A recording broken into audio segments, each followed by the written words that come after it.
Hey, gang. Welcome. It's Wednesday. Translating Trump. And boy, I think somebody's speaking a foreign language. So we need a Trump translator. And fortunately, we've got one.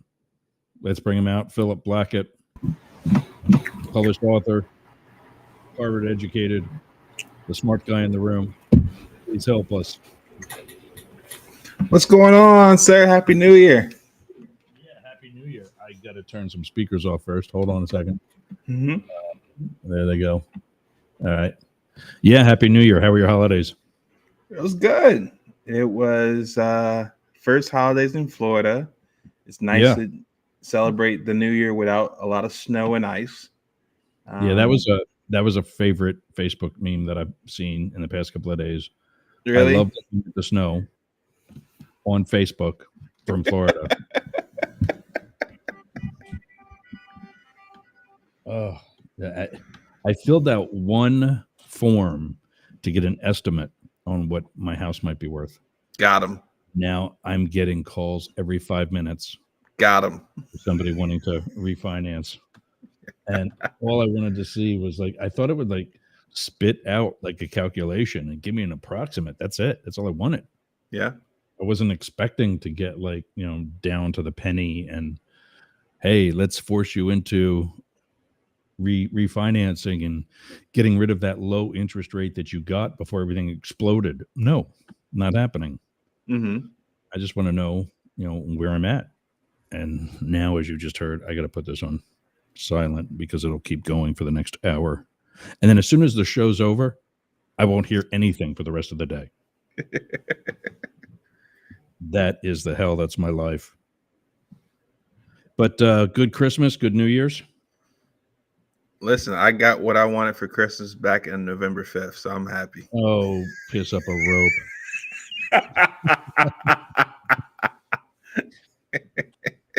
Somebody, I don't know where that saying comes from, other than I heard my entire life, my grandmother, rest in peace, she just passed away this past May, I think it was. Oh. 90 some years old. I heard her say that. Excuse me. I heard her say that phrase every time I saw her. Oh, go piss up a rope. What does that even mean? And were you without sanitary facilities at that point? But then it's why on a rope rather than just on the ground? That's interesting. I don't know where that comes from. It's certainly an interesting visual. She grew up going in an outhouse as a young girl. And in fact, I was just doing genealogy last night.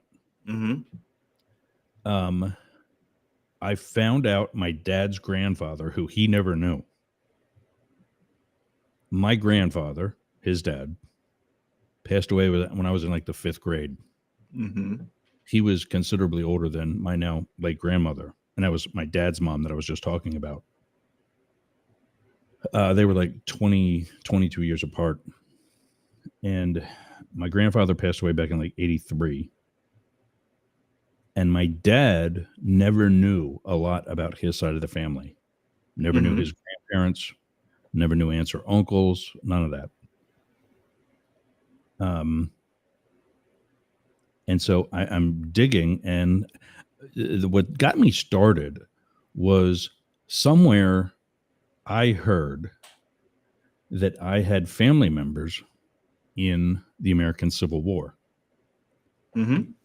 And we thought Pop-Pop Yerger was from New York originally before moving to Pennsylvania. Mm-hmm. And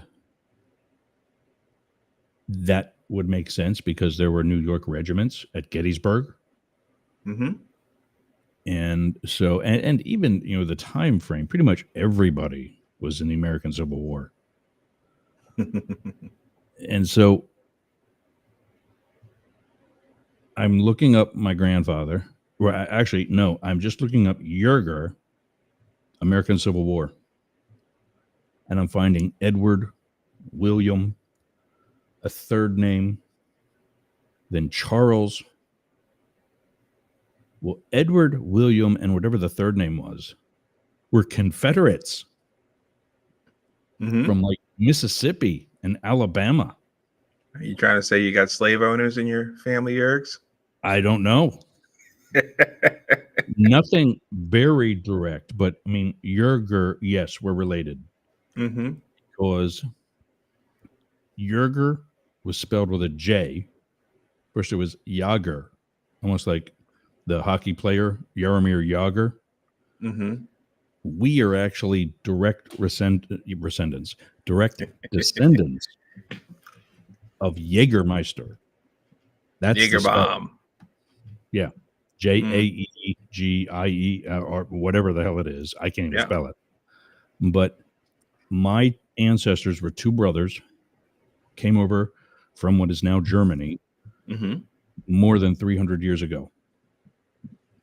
And when they got here, they were apparently, as I learned last night, different spellings of the Americanization of the name.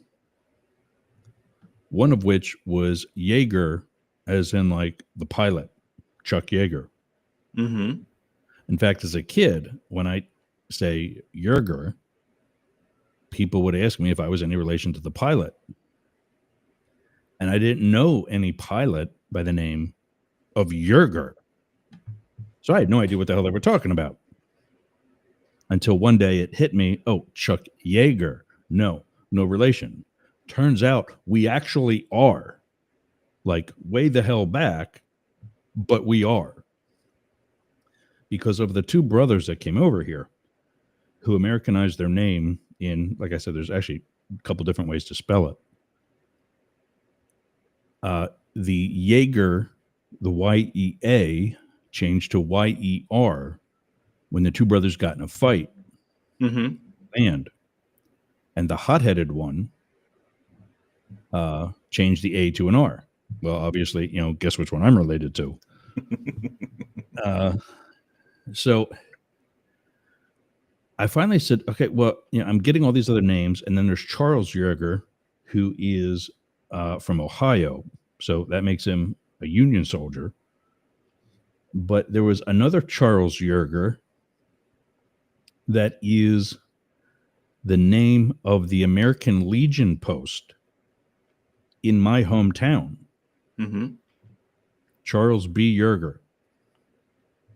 And we have no idea who that guy is, other than he's the namesake of the American Legion post in our hometown. Hmm. And so I thought, well, okay, just cut to the chase. Let's start where I know somebody who was in World War I, or excuse me, II, and that's my grandfather. So I put in Irvin L. Yerger, and I didn't put in Civil War because I knew he wasn't old enough for that. But I found his grave, which I knew where it was. So I was confirming that, yes, this information is actually accurate. Hmm. My dad is sort of named after him, but his whole life, he never knew where his middle name came from. Hmm. My grandfather is Irvin Lester Yerger. My dad is Irvin Milton Yerger. His grandfather, who he never knew, is named Milton Irvin. And so my grandfather has his dad's middle name, and my dad has his grandfather's middle name, and he never knew it. The really weird part about it, and this is kind of sort of where I stopped. I mean, I learned some other things, but actually, no, there was something else that was pretty cool. So I text my dad the grave of his grandfather. It's in our hometown of Boyertown, and he never knew it.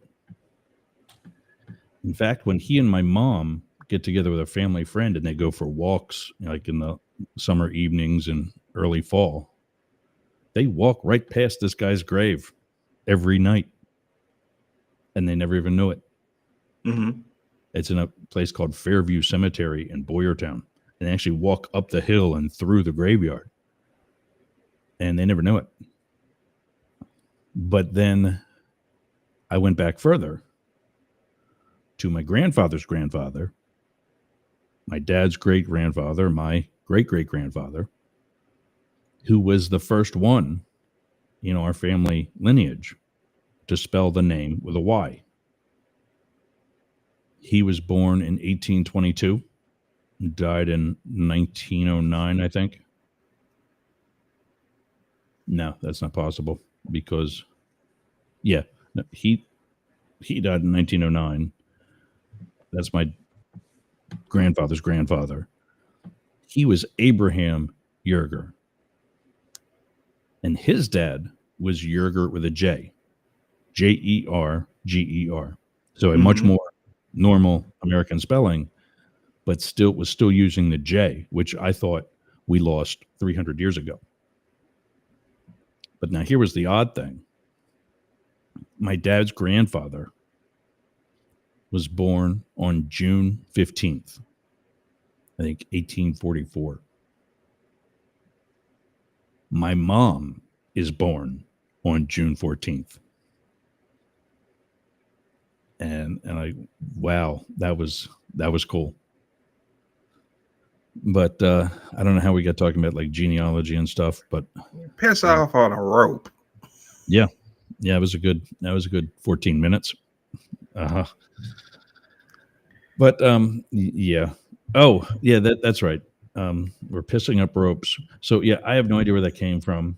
I've been accused, because of like the whole rope thing and like hanging Mike Pence, and I think I was talking to some black people at the time. They accused me of being racist, like I'm gonna hang somebody. I'm like, no, I'm just telling you to piss up a rope. That's it.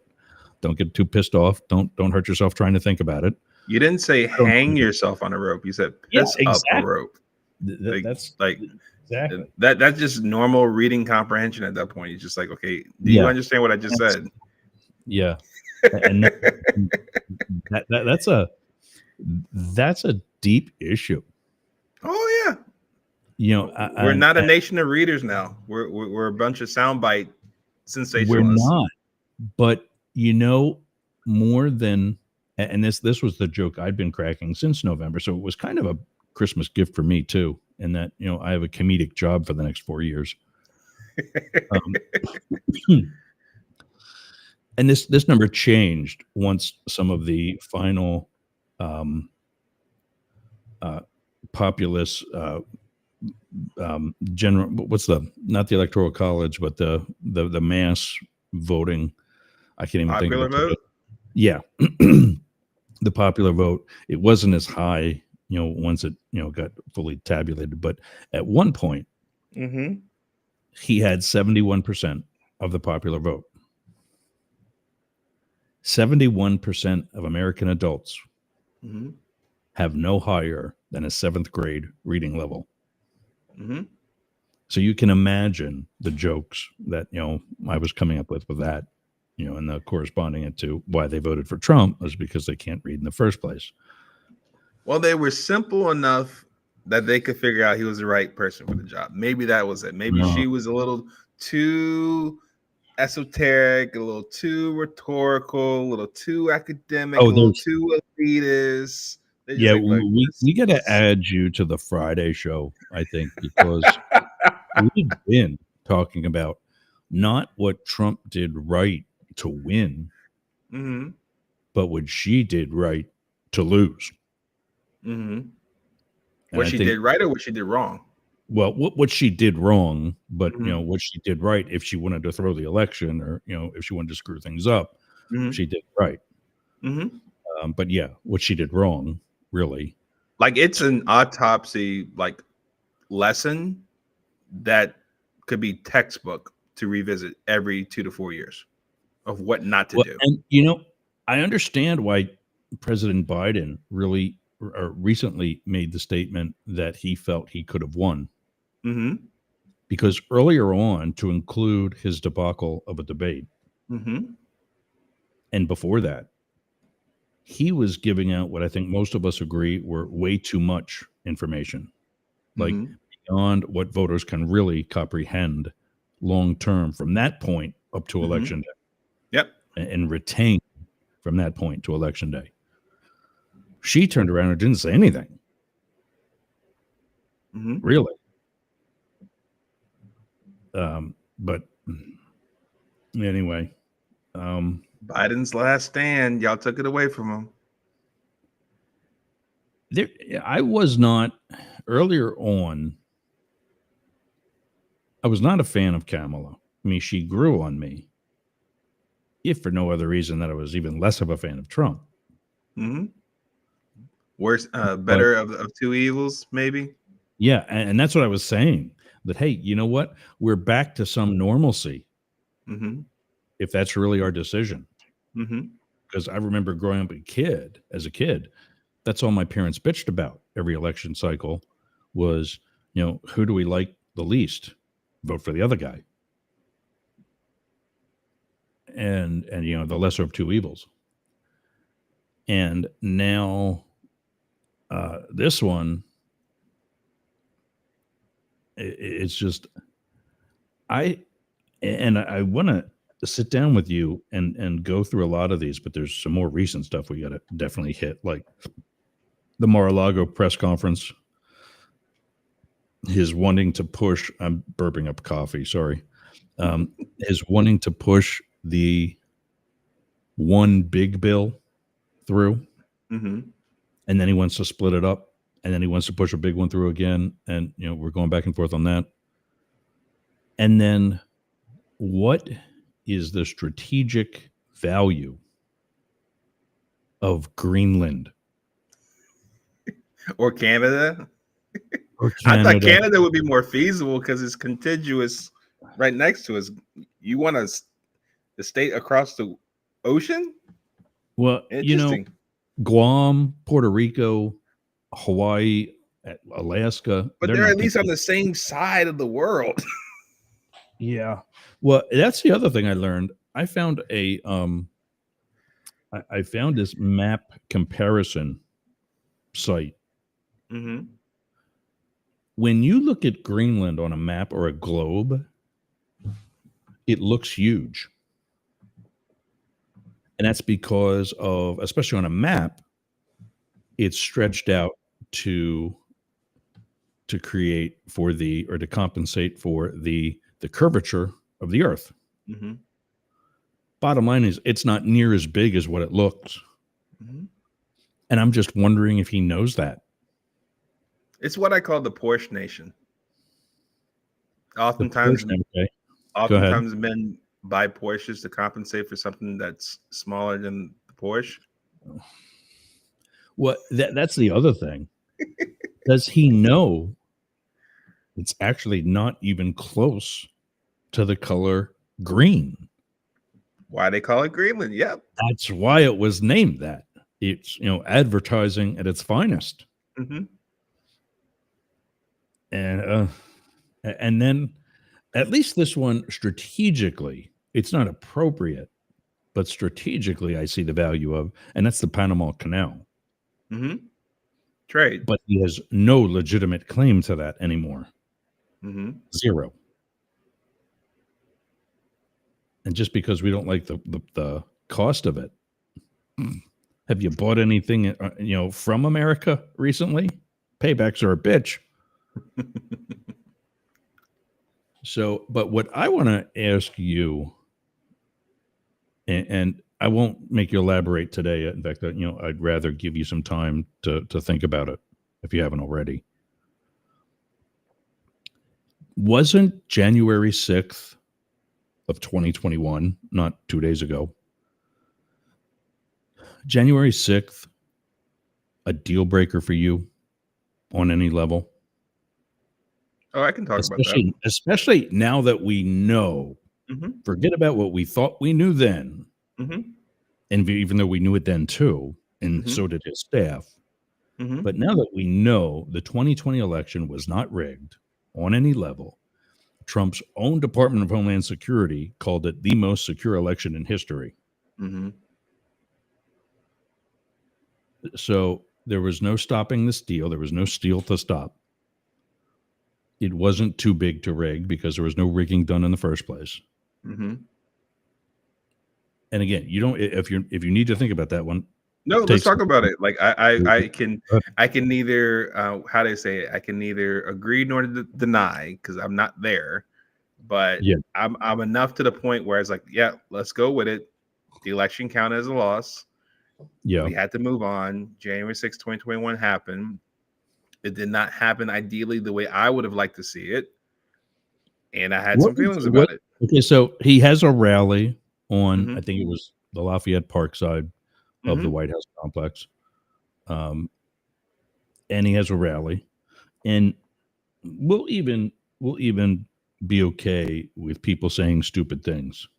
Fight like hell and whatever. But now the crowd starts going towards the Capitol. We know, because this was also debunked, when, what was her name? Cassidy Hutchinson said that they were in the, what they call the Camp David package, and that's the Suburbans, that he reached up from the back seat to try to grab the steering wheel to steer him like he's going to drive us to the Capitol. They tried to call bull crap on that and say that he was in the here's the picture of the motorcade from that day. Here's the Cadillac, the Beast. Well, that was debunked. And the easiest way they did that was they proved that the picture that they said was the motorcade from that day was taken in Reno, Nevada. Not true then. And in fact, it was confirmed that they used the Camp David package.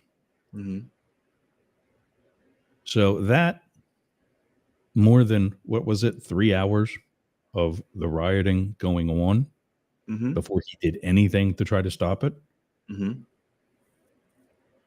And to include whatever he had initially offered Nancy Pelosi as far as National Guard, they were ready. How can you stay supportive of him? And instead, not just say, you know what, we have a young team this year and Donald Trump shouldn't be part of it. Let's come back stronger in 2024 with somebody else. You ready for my response? Go ahead. Have at it. I'll shut up now, finally. No, you good. So January 6th, I remember watching the TV that day. And what goes on in my head, Yergs, when I think about this is, listen, you are the current president of the United States of America. You are arguably the most influential living specimen on the globe now. Yeah. What you say or do not say can influence people to act a certain way, whether you intend on it or not. Right? Yeah, agreed. So there's a part of me that will question, even if you thought the election was rigged, if you thought the election results were not true. And there's a bit of a parallel I would have for this for Kamala afterwards. So I'll reserve that for later. Okay. There's a basic lesson that we were at least supposed to be taught when we were kids, is that sportsmanship is essential. You're not always going to win. You're not always going to lose, but damn it, be a good sport about it and shake the other person's hand and move on. Yeah. That's just life. Are we going to talk about January 3rd in a minute then too? Is that what the Kamala reference? I think you might have to refresh my memory on what happened January 3rd. I think I was on break of all political news during that time. When I say January 3rd, I mean this past Friday when the Senate was being sworn in. Yeah. Nebraska Senator, I forget what her name is, but her husband refused to shake Kamala Harris's hand. And that went viral. And there's the MAGA side saying, well, he had a Bible in one hand and a cane in the other. Which one are you going to give to? It's either. Yeah. Which hand do you want him to shake with? I get that. Okay. You know what? but she took the Bible from him, Mm-hmm. and his left hand was now open. Mm-hmm. I would even say stick your left hand out and, just give her a squeeze, as she already presented her hand, and she'll see that you've got a cane. Yep. So she won't necessarily ask for that because you might lose your balance. Yeah. And that would be 100% acceptable. But Yeah. no, his hand goes in his pocket. And he had a look on his face like, I don't want to be here. I will be I just fair. what you were No, I would be fair on this one too. Yeah. That's what I hope lends me credibility to stay on the show with you. Right? Oh, like you're I doing will fine. say what's right is right and what's wrong is wrong. Doesn't matter Yeah. what color your party, what color your skin, what nation Yeah. you're from. Okay. Right. Like in that situation, I never heard of it until you just told me. If the sitting I vice didn't hear of president, it until like Monday or something. So yeah, I'm with you. based off what you're telling me, if the sitting vice president offers to shake my hand while we're at a public event, and I have a Bible in one hand and a cane in another, and she's offering to shake my hand, then in that instance, I'm probably not going to shake with my right hand because it's where my cane is supposedly. Yeah. Either I put the Bible down on a table or some sort of platform or put it up underneath my arm and shake the woman's hand, or I ask for some sort of assistance, but I'm not going to not shake the sitting vice president's hand. If for nothing else, everything is going to be glamorized and spotlighted because all eyes are going to be on her from now until inauguration day. Yeah. So I don't want no parts of that. It's just, hey, it's a formality. She probably doesn't care too much about it. I just happen to be in the vicinity of where she's at. It's probably the nice thing for her to do. To take out her hand to shake. Go ahead and shake. Go on about my business. Yeah. Don't make a story out of this. There were some on the MAGA side who had said, he had a Bible in one hand and a cane in the other. But, I agree with you, okay, maybe not immediately, but you can make the adjustments safely. And she can make the adjustments. You're like, if she has to shake your left hand, like I had suggested, the thought and the generosity is there. I mean, there is a part of me that if I wanted to make a story out of that. Oh, it was a story. Like more than that, like 15 minutes of fame, carried out for another 2 weeks. Yeah. Instead of not shaking her hand, I would have done something like Bible thumper on the forehead. Well, that's funny you say that, because that if I was going to go out 15 minutes of fame, that sort, I would have done that, or I would have taken the Bible out, take her hand she's looking to shake my hand with, put it on the Bible and say, hey, do you solemnly swear that you did not know that Joe Biden was not incapacitated before we did? Your hands on the Bible. Can you tell me that at least real quick? That's something I would have done. Yeah, that's funny. But there's some of the MAGA side saying good for him that they would have done this, that they would have stood her up too. Mm-hmm. And then there's others where they're just simply saying, what hand do you want him to use? And I'm like, I get that. Maybe in the immediate moment, there was really no opportunity. But then there's the others that, and even some on the right, but obviously everybody on the left, are just calling him flat out classless. And now his wife, the senator, who is being sworn in for her third term, has to deal with that. Yep. I'd be mad if I was her too. Yeah. Yeah. Taking my shine. I get it. There were some on the right blaming Vice President Harris because, like, really, you can't see that he's got a cane and a Bible in one hand? And I'm like, well, she took the Bible from him, and people see that, and they think that lady senator from Nebraska was the only senator that was sworn in that day. Mm-hmm. And that's all that Vice President Harris had on her schedule. Mm-hmm. There were 99 other swearing ins, all of which were done by Vice President Harris. She gets a little robotic after a while. So, yeah, exactly. You shake the senator's hand, you shake the spouse's hand, you think they all got a right hand to give you. Y'all acting like Kamala didn't run a freaking political campaign not too long ago. What do you think she was doing when she was at her own rallies? Exactly. Yeah. Right. Right. It's very robotic. It's very the same thing every day, all day. Yeah. Which is in part, when everybody's giving grief to President Biden because he sometimes looks lost. In their defense, it is the same thing every site.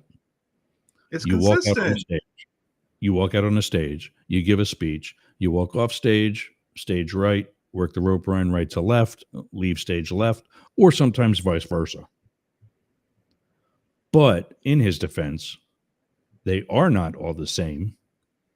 And at every site is, of course, his Secret Service detail, a site agent who put that security plan together, and that's all they did was that one location that day. Mm-hmm. And then a staff counterpart, who is the one that leads the president. And that's really what they do every time, is they look for that person. And so that's why he's looking lost, because he didn't see the guy or girl. Yeah. But back to January 6th,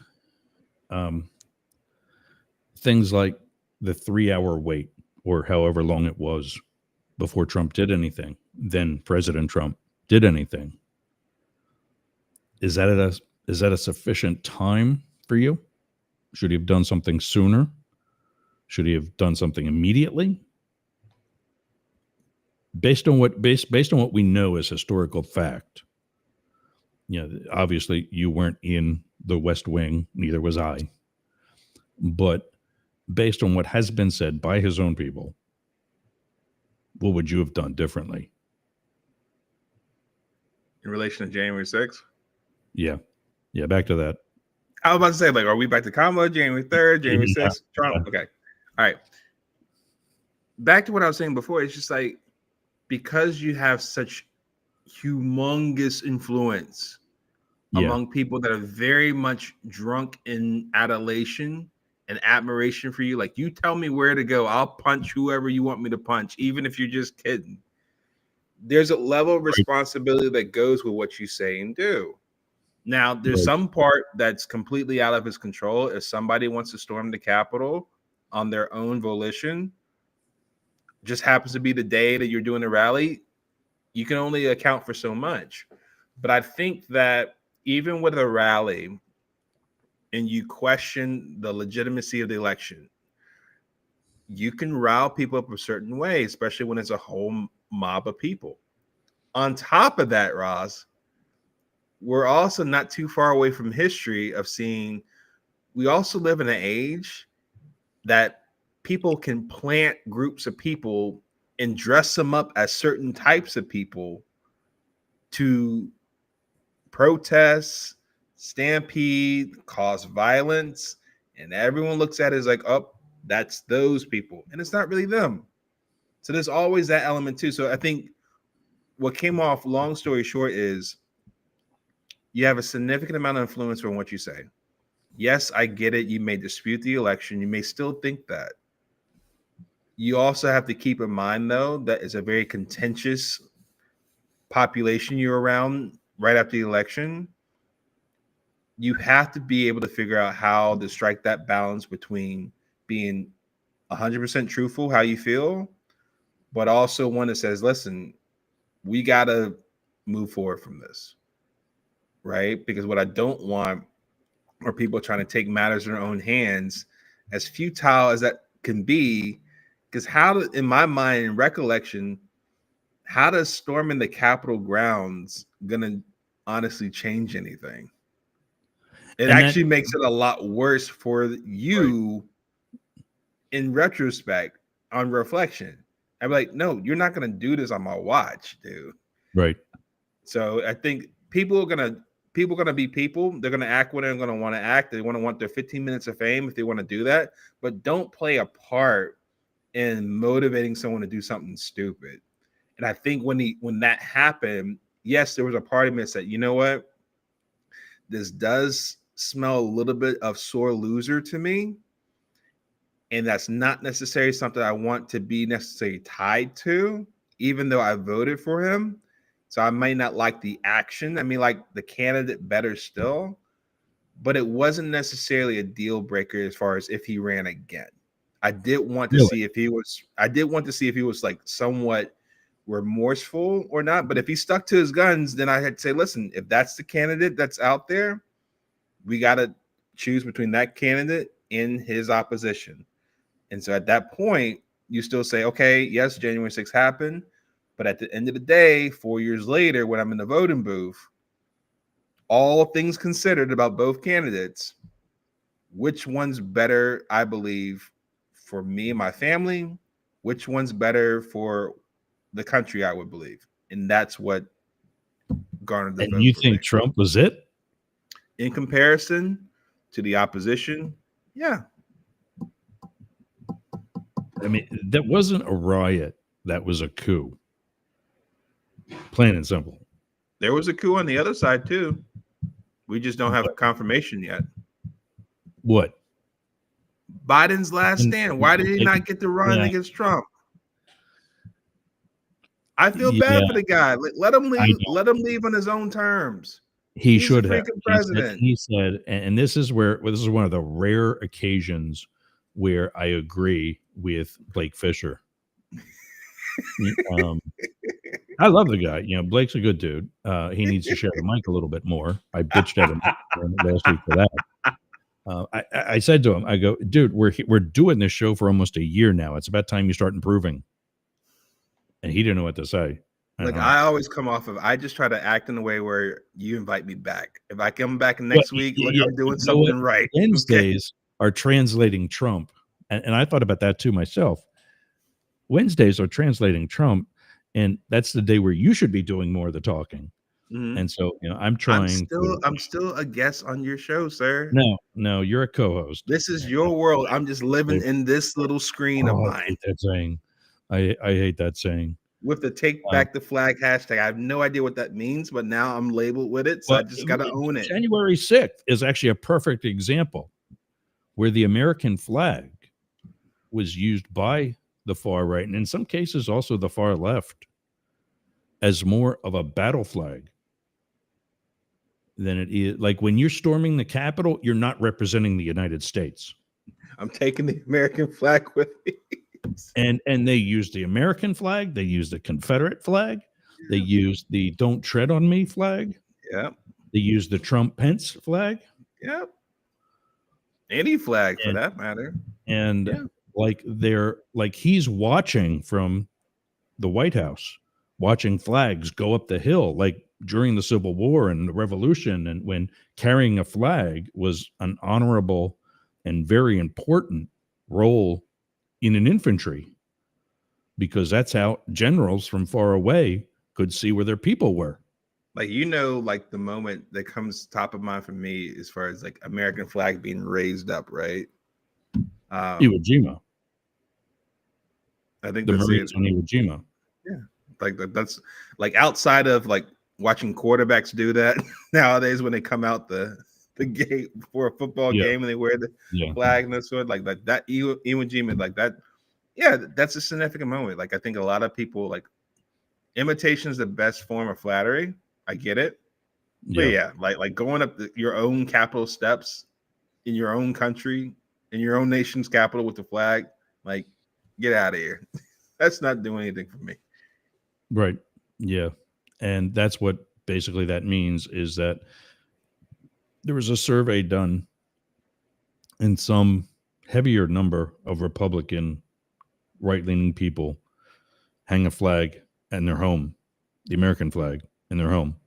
I'm for it. And fewer liberal people do it.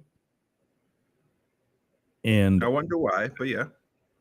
I think that there's actually a patriotic reason for not flying it. Mm-hmm. I'm listening. I would rather see you disagree with the government and not fly the American flag than do what some of my neighbors did during the Biden administration and what Justice Alito did at his house. Mm-hmm. And that's fly it upside down Yeah, nah. during the time when, in fact, you are not in distress. Yeah, It's nah. a very serious statement. That comes off as disrespectful to me, right? Yeah, 100%. And just because, you know, like I said, just because your pussy hurts doesn't mean you're in distress. You And said it, I didn't. yeah. I said, you know, with hopefully, because I kind of broadcasted it earlier, like on social media, that we were going to talk about it. And I did it on like neighborhood type apps and Facebook groups and whatever. So I hope some of them actually heard it. Mm-hmm. I said, spend 5 minutes with me and I'll show you distress. And of course, I never heard from anybody. I mean, I'm curious what you mean by that, but I'm treading lightly on this now. Yeah. No, I probably don't want to elaborate either in a recorded and public setting. But should I be fearful, Ross? Yeah, no, not you, and not especially not you. But to me, take back the flag as a hashtag and trying to encourage people to use that isn't for liberals to take it back from conservatives. Mm-hmm. It is for actual patriotic Americans who don't feel a need to put patriot in the bio of their social media profiles. Mm-hmm. You don't get to call yourself a patriot. That's not who patriots are. They're not just a football team. Society tell a person their acts were patriotic. Mm-hmm. And just because your listeners tell me, you know, that, oh, you're a patriot. No, that's not, it's not going to go in my profile. And, you know, some of these other talking heads say, I'm a dad, I'm a Christian, I'm a patriot. You know, okay, that's great. Maybe you are all three of those things. What would you want in the bio line, Ross? Conservative, sure, because they're going to figure that out anyway.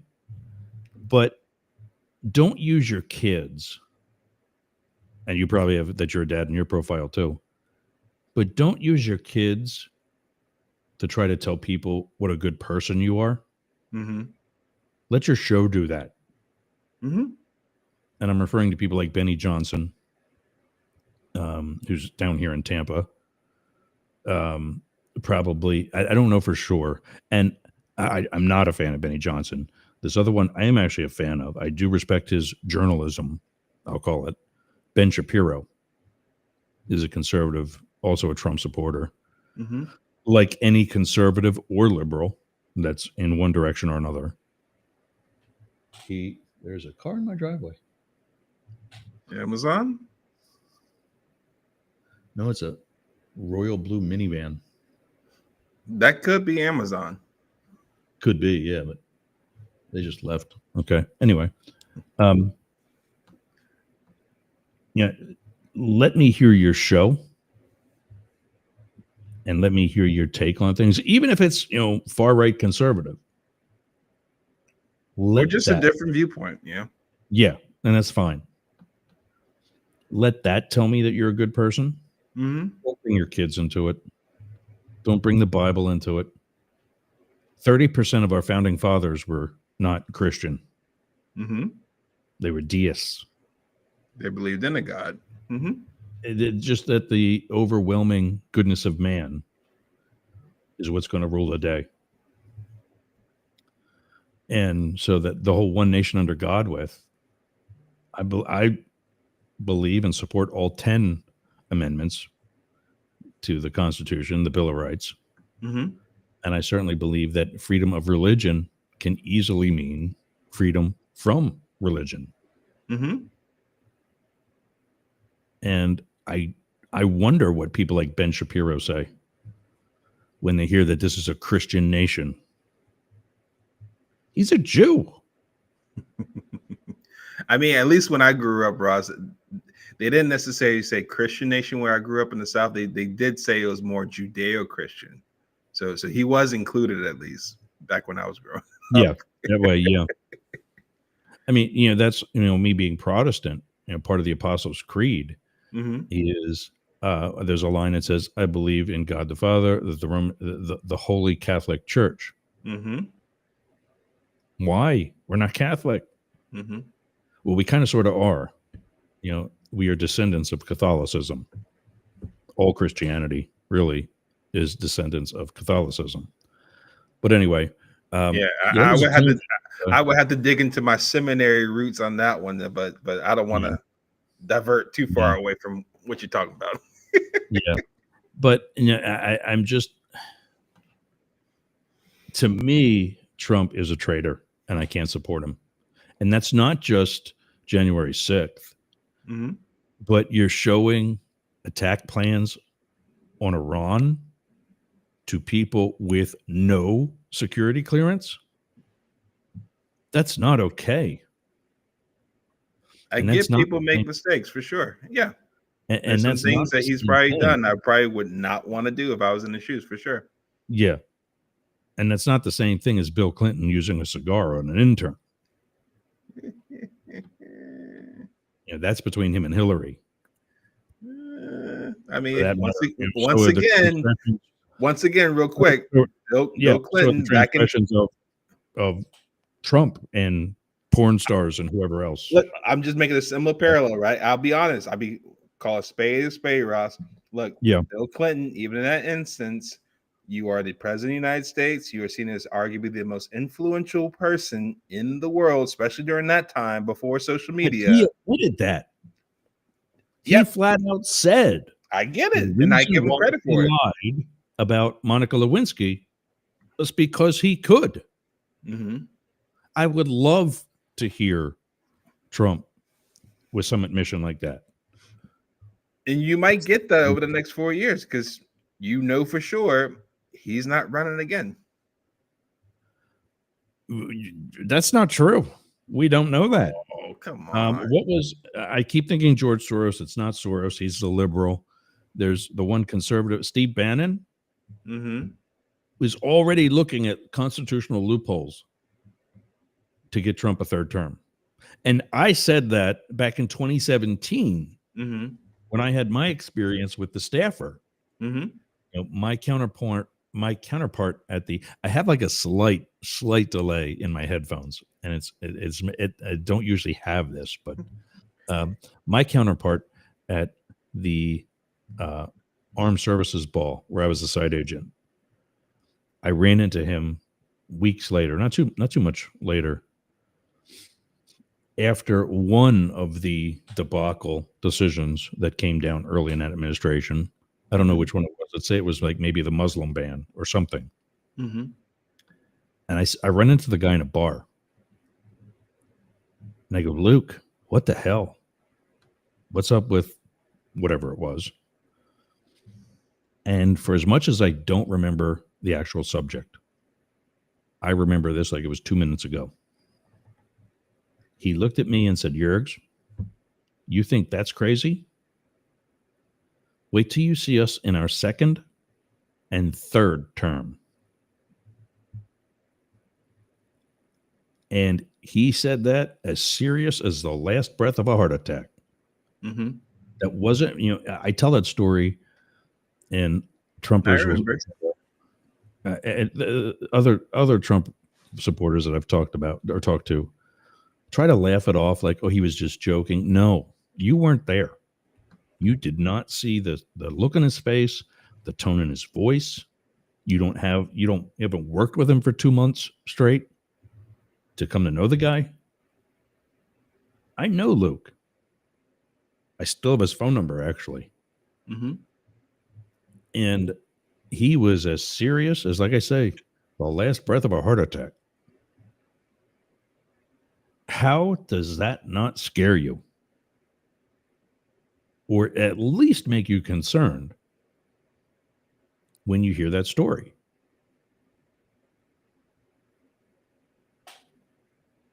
Go ahead. I'll let you actually answer that as I take a coffee sip. Oh, and by the way, that looks like a nice mug you got there, sir. Wonder where you Yes. got Oh, that. yes, it is. We should actually take a break. We've been at it now for more than 50 minutes. You can get this mug at buyblacket.com. The QR code is on your screen for those of you watching. If you're listening on radio, 99.1 WDJY, America One Radio, Yerg's Radio, Rainbow Radio, or anywhere in the audio only portion of the Mastiff Media Network, you can get this by going to buy, B-U-Y as in purchase, Blackett, BLACKETT, the color, ETT, .com/Yergs. And what is the discount? Is it 15%? At Or least 10%? 10. I think it's actually 15. Yep. Yeah, I think so too. And and here it is. All I need, coffee and my dog. And then the other one is I'm a coffee addict clearly, but the other one is I just want to drink wine and pet my dog. And two very fitting coffee mugs for me. Which can also fit But wine yes. in the mugs too. So in case you want to be a little more nondescript or a little below the radar. I have not had any of my wine collection in probably a year.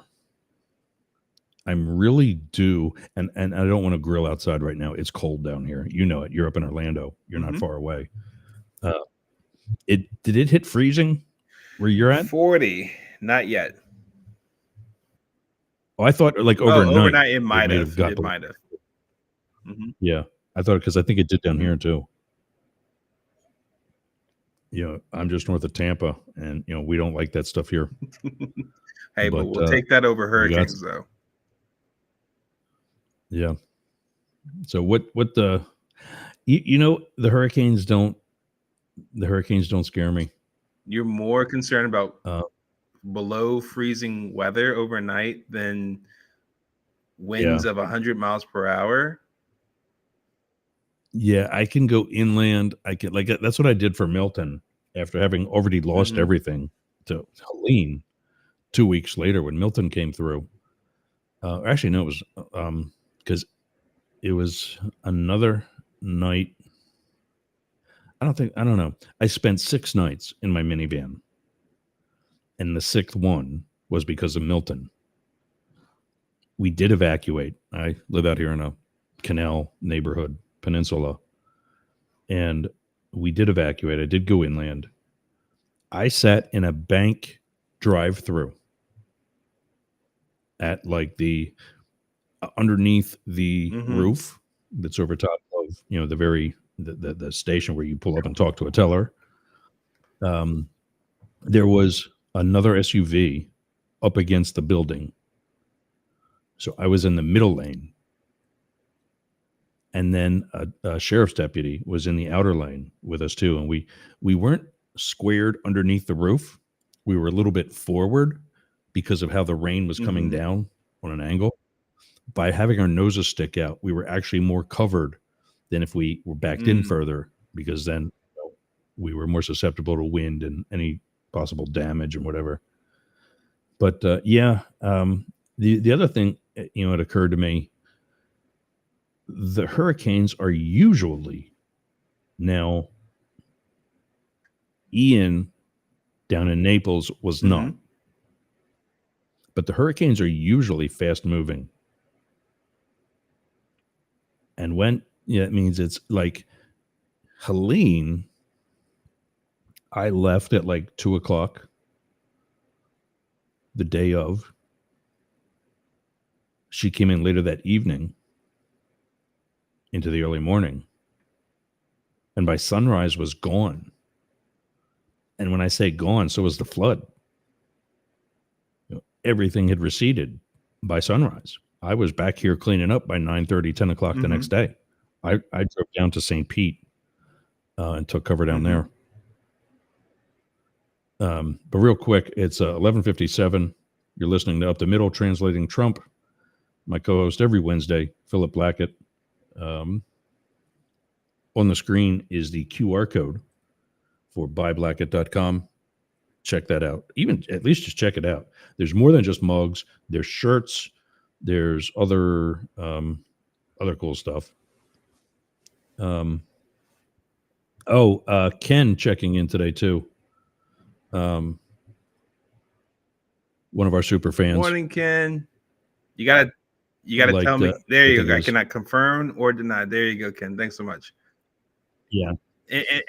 He could have handed the Bible over to his wife. That's another one too. So there's a number of things you could have done, so differently. And yesterday we played the video. We played we played a clip from somebody's Instagram, I think it was. And yeah, it was Vice President Harris who took the Bible from him. In the video showed the Bible did not get engulfed in flames the moment she touched it. It's okay. Yeah, shocker, huh, right? Who would have thought? Kamala reaction. Yeah, Kamala had kind of an awkward, and the photo was equally as awkward. Right after that. In fact, I commented when I showed the video yesterday. When he positioned himself from the very beginning, he didn't want to be anywhere near Vice President Harris. His wife actually shushes him over, or shoos him over, like slide over closer to her. And he did not want to be there. Travis Evans is another broadcaster. Hello, Travis. He's got a Tuesday show. Definitely. And I think I missed last night, but I'm trying to get him hooked up with his phone system. And if we bring him over to Jurg's radio, which I wouldn't mind doing, we just hook him up with our system too, but we got to get his Google Voice working first. But check out buyblacket.com/Jurgs. And there's a bunch of different things there. Also, we're going to lose 99.1 WDJY. So come over to Jurg's radio as we wrap up, if you'd like to. And there they go. You hear that ding. He also has a how many books have you written, by the way? At least 6, yeah. Yeah, wow. See, that's what I'm glad I say that. I when I do like social media clips and such that say that you're going to be joining me on Wednesday, I refer to you as a philosopher and author. And I do that because, everybody writes a book today. And now they're an author.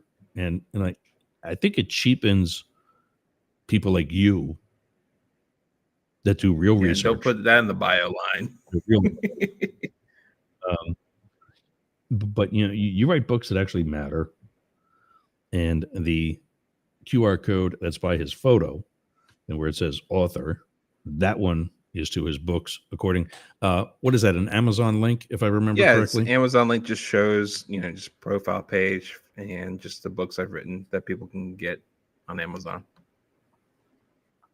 But it is, it's like life hacks type stuff, but it is kind of almost, it is philosophy. Well, yeah.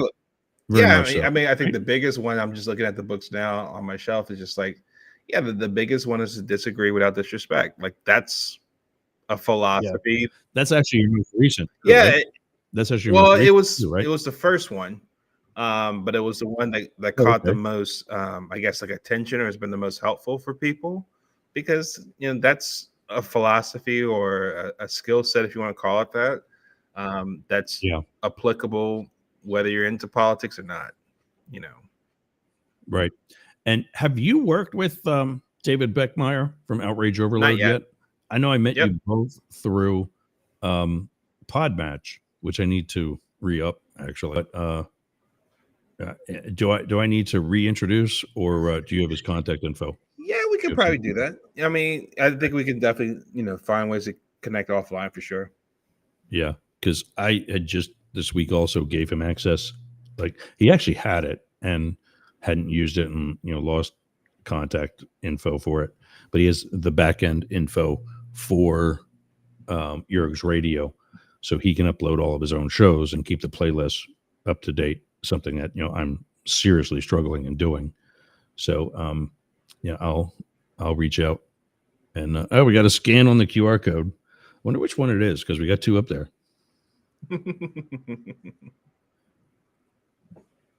Oh, it just says that we got 2 people watching from the Facebook page, Nice. and then others on the both YouTube pages. All right, my man. What do you got planned for the rest of the day? You back to the normal stuff now? Back to the normal scene of things. Kids are back at school, which means it's time for me to get back to work. Let's go. Yeah. I've got some training that I'm kind of really psyched about later this afternoon. One of our streaming providers is going to show me finally how to insert commercials. Okay. That's key because I got like a one sheet that I'm writing, that helps describe the show. We're bringing on two stations, both 5 days a week. I got to look at the keyboard to do some of these. WZQR is a station down in Pine Island, down near Naples. Pineland is the town on the island. And it's just a small station, but they're also on the internet, and they really plug. There's 7 internet stations. Like they got a rock station, they got a country station, they got a classical music station, they got a gospel station, all under the brand of WZQR. And then there's a station in Nashville that we're talking to. Nice. They may want to switch us to mornings. So we'll see how that goes. I'm not sure that I want to be getting up in the morning to not be paid for it and to have to just work off of, sales from ad spots. But I'll find out if they're an actual commercial station and see what they're doing. And then Derek and Romaine is Derek Hartley has been in broadcasting since college and was one of the biggest shows on Sirius XM's. I don't remember the name of the channel, but it was their LGBT channel. Okay. He and his co-host, Romaine, I don't know what her last name is. I should start learning that. They have that channel was cut from the Sirius network a number of years ago. And so they went out on their own. They've got their own network now. And we are going to be on that as well, which I'm really psyched about because they've got a really strong listenership. And so now we got a conservative station coming on. That's the Pineland one. And another progressive one. We're already on America One Radio, also progressive. But Tan Talk is not exactly bleeding heart. They're a lot more conservative here in the Tampa area. And some of the others too. So it's a good balance. Oh, and then we're also expanding. In fact, we should be on right now. We probably also got cut because of it being past 9:00 their time. But we started last week on KSHP in Las Vegas. So I should actually try to pull that up quick, see if we're still on. I doubt it. I really suspect we'll have been cut. But I can't type. It's 1400 and 107.1 in Las Vegas. But yeah, so I got to get to doing some stuff too.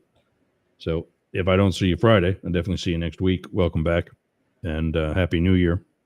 Happy New Year to you as well, man. Looking forward to another year. Yeah, and I haven't screwed up the year yet. In the first couple of weeks when you're writing a date and you put the previous year's date in, I haven't done that yet. So I'm proud of that. I don't know who this is calling me. They can go to voicemail. All right, my man. Probably a reminder. Hey, Ross, time to go to the training. Yeah. Well, kind of, sort of. That's not till 2, but okay. I'm still excited for it. We're past 2 for that. All right, man. I will see you in a week. All right, everybody. Good seeing you, buddy. And I'll be back tomorrow with just the regular good old me on Up the Middle. But and then Friday Fights. I'm loving that name, by the way. I think that's so appropriate. Blake and I go at it. It's fun. And again, you know, I can't say enough. You know, I love the dude. You know, he's a smart guy. Oh, don't forget Jersey Mike's. That's Fridays. That's Fridays is date day. But yeah, don't forget Jersey Mike's. All right, everybody. That's it for today. We will see you again tomorrow. Thanks for watching. You've gone up the middle and running with the big dogs. We'll see you again. Where's the video?